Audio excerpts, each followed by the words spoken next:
হাতে মেহেদি দিলে নামাজ হবে কিনা। হাতে যদি মেহেদি দেন মা বোনরা, তাহলে সেক্ষেত্রে নামাজের কোনো অসুবিধা হবে না, বরং মেয়েদের জন্য হাতে মেহেদি দেওয়া সুন্নাহ, ভালো। নবী করিম সাল্লাল্লাহু আলাইহি সাল্লাম কোন এক নারী কিছু একটা দিয়েছেন পর্দার আড়াল থেকে হাত দিয়ে বা কোনোভাবে, তো নবী সাল্লাল্লাহু আলাইহি সাল্লাম মহিলাদের ওদিক থেকে দেওয়া হয়েছে কিন্তু হাতে মেহেদি নাই, এটা দেখে তিনি আশ্চর্য হয়েছেন যে কোনো পুরুষ নাকি সেখানে, মানে পুরুষের হাতটা আসলো কোত্থেকে। তখন বলা হলো না, মহিলাদের হাত। তখন নবী সাল্লাল্লাহু আলাইহি ওয়াসাল্লাম আশ্চর্য হয়েছেন। এই হাদিস থেকে বোঝা যায় মেয়েরা হাতে মেহেদি দেওয়া সুন্নাহ। অনেক মেয়েরা হাতে মেহেদি দেওয়াটাকে তারা মনে করেন শৌখিনতা, বিলাসিতা। তাদের এই সাজগোজকে ইসলাম পছন্দ করে, প্রশংসা করে, করবে, বিশেষ করে বিবাহিত নারীরা তো বটেই। বিধায় মেহেদি ব্যবহার করলে ওযু হবে, কোনো অসুবিধা নাই, নামাজও হবে।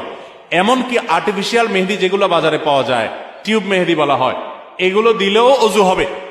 এগুলো দেওয়ার ফলে অনেকে মনে করেন ওযু হবে না, কারণ এগুলো দেওয়ার ফলে অনেক সময় এই মেহেদিগুলো খসে খসে পড়ে, চামড়া খসে পড়ার মতো। তো এটা আসলে চামড়া খসে পড়া না, এটা চামড়ার উপর আলাদা কোনো আবরণ বা স্তর সৃষ্টি করে না, বরং এক ধরনের কেমিক্যাল থাকে অ্যাসিডের মতো। এটার কারণে চামড়ার উপরে সূক্ষ্ম লেয়ারটা, যেখানে বেশি মেডিসিন পড়ে সেখানে একটু খসে পড়ে।